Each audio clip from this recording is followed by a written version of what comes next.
Ministry of Foreign Affairs be approved. Thank you, Mr. Speaker. Thank you very much.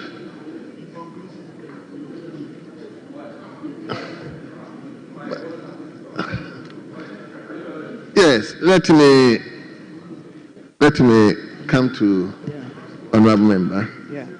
Thank you very much, Mr. Speaker, for the opportunity to contribute to the motion on the floor. Mr. Speaker, the Ministry of Foreign Affairs and Regional Integration allocation in the 2025 budget. Is it Ministry of Foreign Affairs and Regional Integration? Do you still have that designation?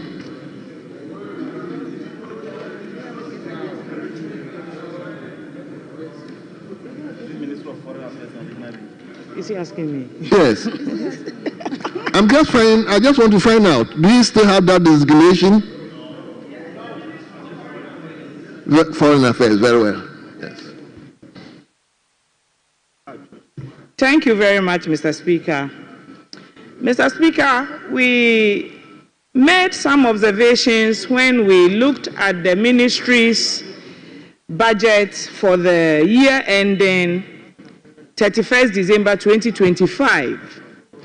And in considering those allocations, we looked at the real figures that the ministry requires in order to undertake its designated activities and programs.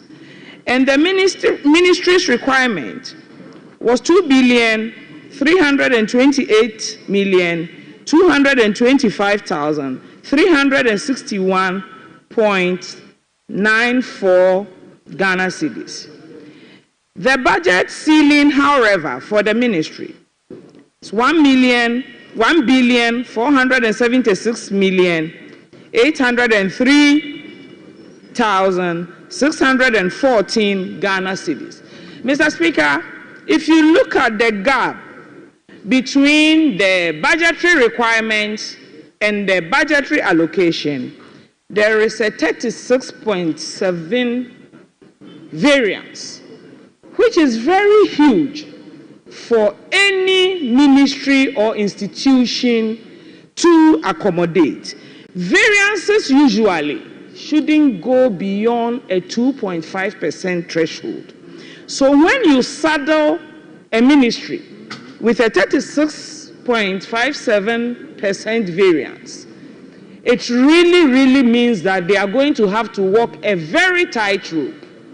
So, Mr. Speaker, in as much as we will support the passing of the allocations to the ministry, we will also want to urge and plead with the finance minister to take a second look at the ceiling of the Ministry of Foreign Affairs, and if there is any way that he can do something to cushion them a little bit more, it will really help them.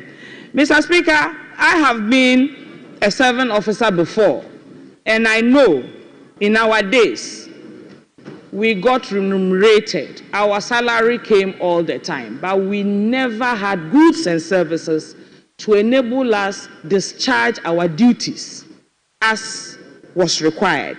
And I foresee this same scenario playing out with the current budget of the ministry. So we want to use this opportunity to urge the finance minister to kindly take a second look at the ceiling that they have provided for the foreign ministry. Mr. Speaker,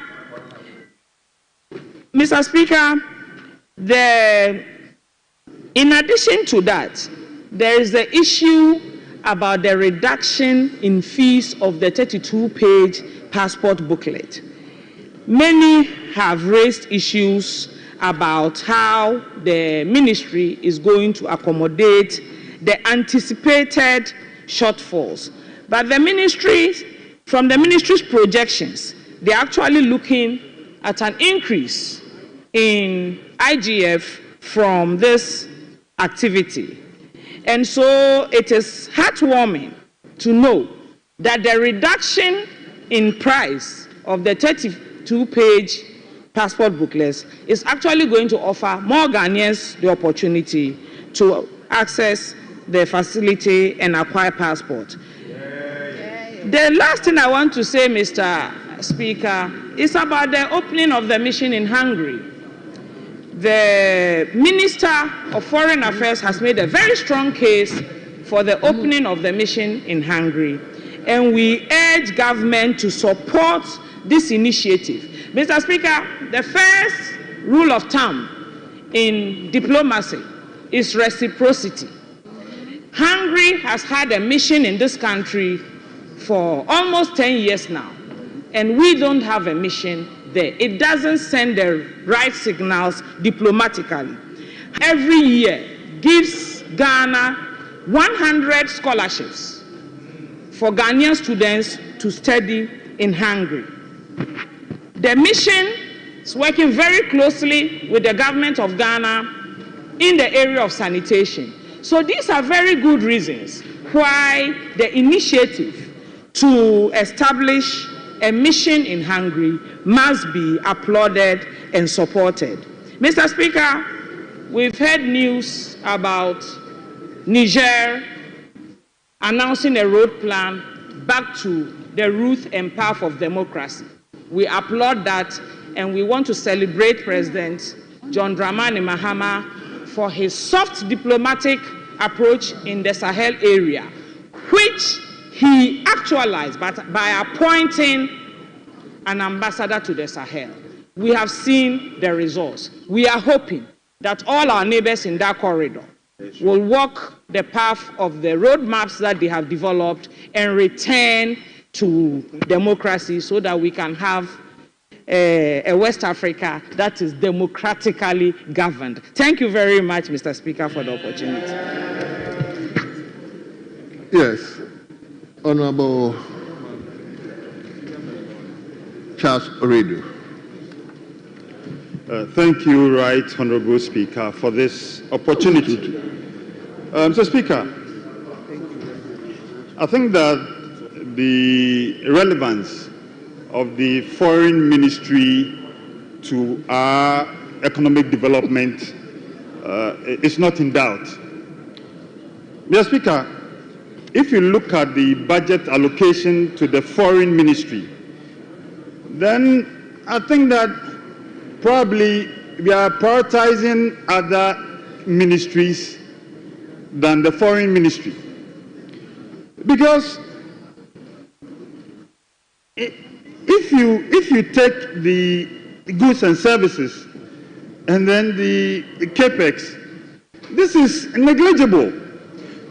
Most of these disbursements are made to countries out of the jurisdiction. So if you send, say, 227 million to the United States, to me, it's peanuts. Looking at the number of properties that we have spread across the globe, in most of our missions, our properties are deteriorating. These properties are located in prime areas. And then you see Niger, the residence of the ambassador of Niger, say in South Africa, or in Rome, in Italy, in some of these countries, really, really well maintained, well painted, well, designed. And you look at Ghana property.